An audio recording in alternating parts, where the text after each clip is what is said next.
Okay, so here is the 10th grade Abeka homeschool curriculum that we are going to be using. Hi guys and welcome. My name is Bonnie and I have finally gone through the 10th grade homeschool curriculum that we are going to be using this coming year. So we are going to be using the Abeka curriculum. So I have gone through it all. I went through the manuals. I've highlighted certain things.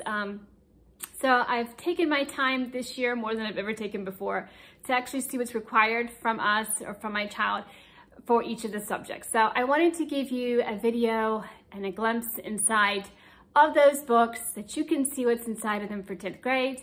Maybe you don't use Abeka, but maybe you use some other homeschool curriculum and you're really interested in wanting to see what Abeka looks like. So this is a video for the 10th grade. And yeah, I have all the books back here. So it's taken me a while just to actually put this whole video together. So I hope it's clear for you and that you guys, if you have any questions, or if you've done some of these subjects and you have some tips, please leave them for everybody. Leave them for me in the comment section below. And I was gonna say something else and I can't remember what I was gonna say. But for Abeka, if you do Abeka, and you're going to be graduating, say, class of 2026 or class of 2028.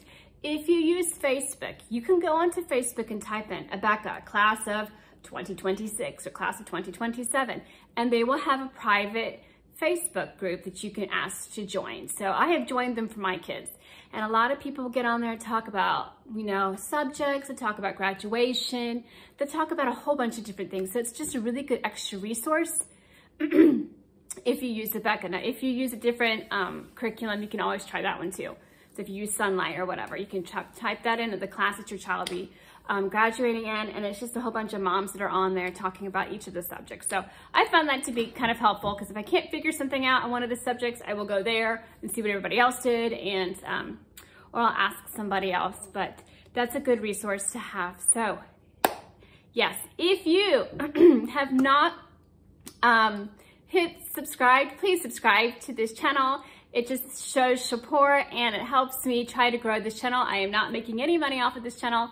I do not make any money on commission from anybody. If you have not subscribed, please hit like and subscribe if you've enjoyed this video. And hopefully it's helped you, because I know as a homeschool mom, I'm always trying to find videos that will help me learn more about the homeschool curriculum that I'm using, and just to connect with other moms and to connect with the YouTuber. And it's hopefully I've done that for you, and hopefully you've been given some insight into these books and just into homeschooling in general. So I will show you the first video for Abeka 10th grade. So I have broken these videos up into two parts. It's part 1 and part 2, because it's just too much for my camera to do, and our uploading speed. And we just live, out in the country, and it takes forever to upload. So I have a part 1 and a part 2 for 10th grade. So after you're done watching the part 1, come back later, or watch it right after the part 1. There's a part 2. So yeah, if you have any questions, please let me know in the comments below. And thank you guys so much for watching. If you're new, welcome. If you're returning, welcome again. And introduce yourself and tell me what you're excited about and what you like about homeschooling. And here is the 10th grade curriculum. Talk to you later. Okay, so here is the 10th grade Abeka homeschool curriculum that we are going to be using. We're going to start off with Bible doctrines. Now, if you are accredited through Abeka, you have to take the Bible. If you're unaccredited, you don't have to, but I highly recommend it. Abeka has a great Bible program. So this is the video manual. If you are doing parent-led, then you will get a parent-led manual, but the textbooks for all the subjects are the same. The quizzes and tests, the answer keys, they're all the same as well. So this is what the video manual looks like for Bible. Basically, the first couple pages for each video manual are all the same. So I'm going to quickly, I've already gone through these and put tabs on the areas that are important, so I can just quickly flip to them when we begin our homeschooling for this year. So Bible Doctrines is 2 semesters. It counts as a credit. It tells you what text materials you will need, the teacher materials, other optional materials. It tells you who is teaching the class. You can find that information out online as well. It always starts with an introduction, general information, the equipment and supplies that you need, leading students to Christ, and it goes over the subject description. So these are in each video manual. Let's see what else. It goes over a class schedule, how you go about giving and grading your quizzes and exams.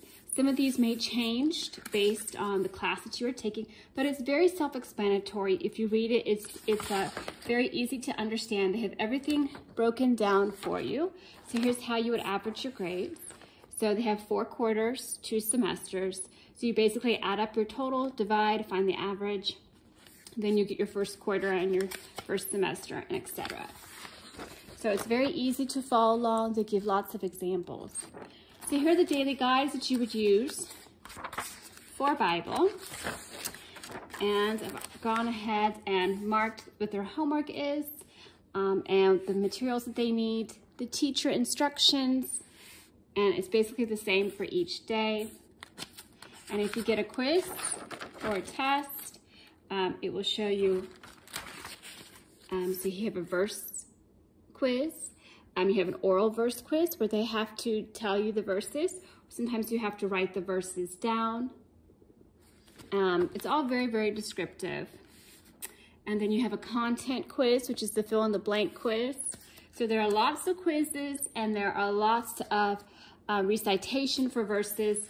But I went ahead already and completed the 170 lessons and highlighted everything. So last year I didn't highlight anything, and I was accidentally forgetting to give my kid the quiz, and so now I'm going through and highlighting the important areas. All right, so, and it gives you a Bible memory verse list for the Bible doctrines, the verses that they're required to memorize for the 9 weeks, so you have those. And I'm trying to see what else I have here.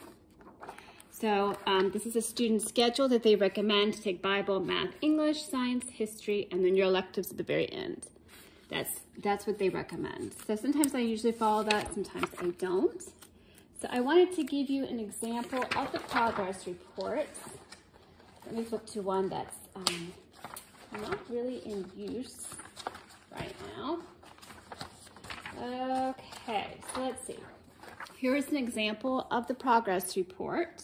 So you would put your student's name, teacher, you're the home teacher, the mailing address, the quizzes and what they get, their 9-verse exam, the test, the Bible verse quizzes, and you have to sign saying that you've read it, that he's watched the videos, and that you have done your part. And so basically all the progress reports are just like this. And if you're accredited, then you would mail it into Abeka. Abeka usually grades the exams. You must submit them into the Abeka Academy. So that's an example of that. I'm trying to think if I think that's it for Bible. And so basically the Bible books, here's his textbook, the Bible Doctrines for Today. And you can peek inside and just flip through. I really, really like their Bible program. And if you do the DVDs, the children will just bond with the teachers. And if you eventually go all the way and you get your diploma, your senior year, you can also go meet the teachers. So my son is very excited to be able, hopefully to be able to do that. So then it comes with your student quiz and tests, which I've already pulled out and put in a folder for him. And here is the answer key.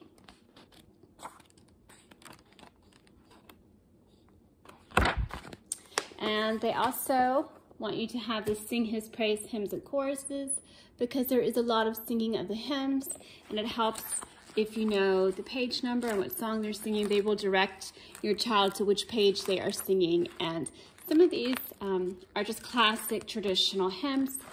I was raised on a lot of these hymns, and I wanted my children to know them just as much as I knew them. And then, of course, they use the King James Version, which you can find a copy on Amazon for roughly, I think, $5 or $6. So that's all the books for Bible. So bear with me. There are a lot of books for 10th grade.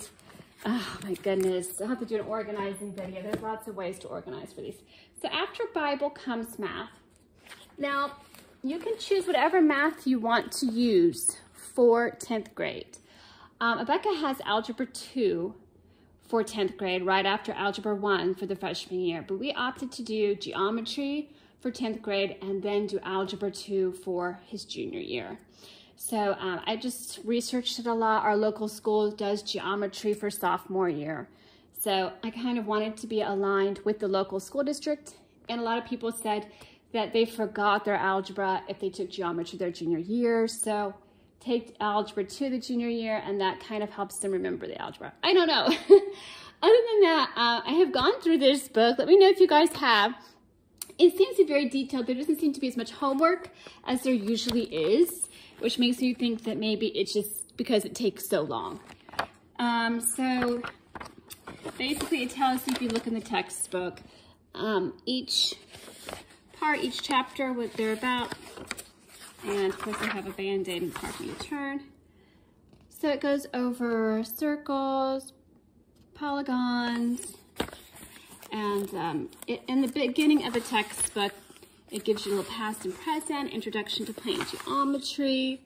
And so they do one lesson a day, and then to think it through. So they want kids to be able to logically think through how they would solve it, what form they would use, what principle they would use to solve it. And so there's their exercises are what's required for them to do for homework. And I don't know, I haven't seen the videos for geometry, so I don't know if the kids are actually doing work in the class. I'm assuming they are, like they did for algebra. Here's some more exercises. They will probably do these during the class as well. So this is just a flip through. I've had a lot of parents say that the geometry was hard. I think geometry was hard for me when I was in high school. Algebra was fun. Geometry was just not my cup of tea. But I'm thinking that if we do the DVD together, then it'd be easy for both me and my son. Not easy, but easier for us to complete. So here is the video manual for geometry. Basically, for geometry, they want you to have a geometry notebook. So I went to Walmart today, bought him a geometry notebook because he's out of town. And they want you to keep a notebook and have all these tab dividers for each one. So constructions, principles, the informal statements, proofs, all of your proofs, and they want you to be able to, or him to be able, your child to be able to copy it and put it in the right area in their notebook so they can access it easily. So here's just an example of what they want the geometry notebook to look like. And let's see what else. So there's the daily guide lesson. I went through and I highlighted it just as well as I did the Bible one. And the progress reports are the same as they were for the other ones. They also have a book that's called Plane Geometry Video Student Practice Exercises. So now they do this in the beginning of the video where they have that homework check. They assign some of these. Now these are not geometry. These are basically practice exercises for things that your child should have learned last year and the year before. So it starts off pretty easy. Basically just going over those concepts that maybe they might forget. And I really like that idea. I don't know how long it's going to take us to do that, plus the geometry, but I like that they're offering a refresher. And then some of these are counted for quizzes. So it tells you in the daily guides which ones they want you to count as a quiz. So they do this as part of their homework check. This is not considered homework. It's just when they're starting the video, they require the children to do an exercise a day. Okay, and they're also in here. The answers for this book is in here under Appendix A, and it tells you the answers in a sentence of how you would solve the problem. All right. And here are the ones that are graded as quizzes. They have the practice exercise score sheet for you to keep track. And that is basically it. The notebook, the practice exercise book, and that special notebook that they have to have. So here is the solution key for the questions that are in the textbook. So I have to have this, and I'm hoping that it's detailed enough. I've heard that they do tend to leave out a couple lines here and there. So I really need it in order to be able to see what's missing from the work. This looks really hard, but it looks very detailed. So that's good, right? It's good. Maybe some of you moms are really good at math. Let me know what you think about the geometry program. Of course, they have the quizzes and tests, and I already ripped out the first quarter and put it in a folder for him. But that's just an example of some of the tests. And of course, you have your answer key. And that does it for geometry. And then English 10. So English 10 is a standard class. All the kids have to take English 10, which is a lot of reading and a lot of writing. So I already went through and read the introduction. Let's see, they do 6 book reports. They do 6 book reports. And 3 of the 6 books are a short review. So I have a start. They do not grade the short review books. 2 out of the 6, they are a full review and they will be graded, and it tells you the guidelines. And there's one that you have to give an oral book report on. They are all required to read Silas Marner and give a composition, write a composition over it. And in the back of the book, so I went ahead and put a tab here so that we could think of, while he's reading it, what we're going to actually write about. So it's in the very back, and it gives you the questions. You have to pick one, and they have to write a composition or book review over that. And if you are accredited, you have to submit that to Abeka. So there's 6 of them. And then they have what's called the author project. So they have to write a research paper on an author that they choose. I think I tabbed it over here, and it's in the workbook. So I just go ahead and get a head start on that and see if there's one that he likes, one that he knows about. And here is what he or she can choose for their report. So Little Women is really good. C.S. Lewis is also another good one. Charles Dickens, Agatha Christie, if you have a girl and they've read those. So I don't know, I didn't see William Shakespeare on the list, so I'm not quite sure what we're going to do it on. But one of the short review books is going to be counted towards your author project, and another of the books is going to be counted also towards the author project. So that's good. That's good. So 2 out of the 6 book reviews that you're going to do are going to go towards your research project. And Silas Marner, they do as a class. So they assign the reading as part of the daily guides. I'm not quite sure when that starts, but they read it together as a class. So that's good. So you won't have to read out of the literature piece the same time that you're reading Silas Marner.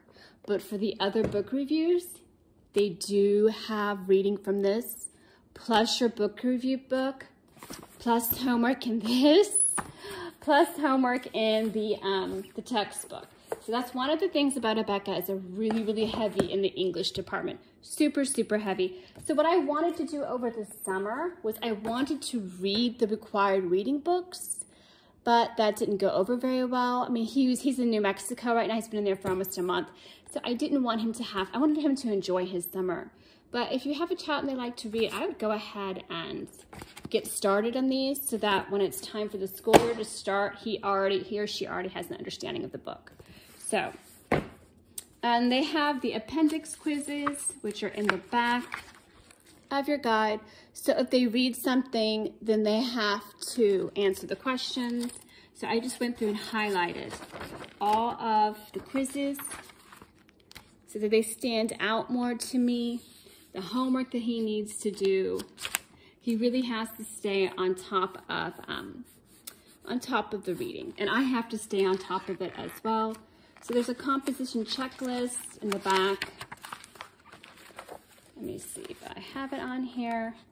Yeah, it's right here. It's not required for them to do, but it gives you an understanding, especially if you're accredited, of what they are going to look for as far as how the book reviews are written. So that's basically it. I just advise you to get a head start on it. Go through it all, familiarize yourself with the abbreviations of the books, And then when it comes time to actually start, it'll be a lot easier for you to do. So you have the appendix quizzes, they have the progress reports in the back, and that's basically it, the language. So let me flip through the grammar. So English is very heavy, as I said before. There's homework assigned for this book. So while your child is reading a book review and while your child is doing world literature, they're also probably diagramming, doing their adverbs, doing their predicate nominatives, doing all that while at the same time they're reading a book review book. So I guess I hear people say that if your kid can do Abeka, then college will be easy for them. So I'm hoping that is true. Here's your spelling. That's also part of English 10. Let me give you an example. So it looks like the words, maybe there's not so many as there was. Let me try to find another list. So no, it isn't. So they have, looks like 12. And they have the vocab, and they have the spelling that your child has to do. So, and then it comes with the teacher key, so the textbook, and then I have my key.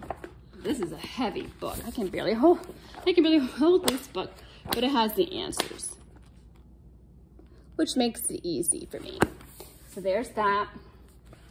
And then you also get the teacher key for the spelling. And let me see what else. And here's the world literature answer key. And it tells you the answers for the questions for this book. So I'm gonna go ahead and flip through this. I kind of like some of the stories that are in this. As you can see, there's no pictures really. There's a lot of reading. So I think girls tend to be more interested in reading than boys are. But I like Nathaniel Hawthorne, Alfred Lord Tennyson. So they have some good stories in here. So yeah, it's just a lot of reading, and if your children also do sports, it can get really heavy at times. So the answers for the literature book are in this answer key. And then you have your vocab, spelling, and poetry. So they have poetry in the world literature. No, they have poetry with book. I'm sorry, they have poetry in the spelling. At the very end, they say, yep. And so your children are required to memorize the poem. And they also have quizzes over them. So here's the quizzes. Let me quickly go through and show you. So my child does really well with spelling. I mean, he just does really, really good. And here's your quiz key for the spelling. And then you have your grammar quizzes and tests. Let's look at those. So diagram the following sentences. I don't know, I think that's every child's worst thing is diagramming. And it's funny, I went to college and I did English and I never saw any diagramming. So I don't know. I've had a lot of friends say, I took English and we never ever had any diagramming in college. So I guess it depends on what you're studying, what you're going for. But there was always a lot of reading and a lot of reports. So then you have your world literature quizzes. There's Silas Marner quizzes. They read the Odyssey, the Trojan War. So they read a lot of some excerpts from some really good books. So that's good. I mean, it's a very thorough program. So if your kid can do English 10, then they should be set with doing college papers. So there are recommendations for them to type it. My son already typing, hoping he still remembers how to do typing after summer. Okay, so we did math, we did English, and we did Bible, and for part 2, we will do biology and history and Spanish. Thanks so much for watching, guys, and look for part 2.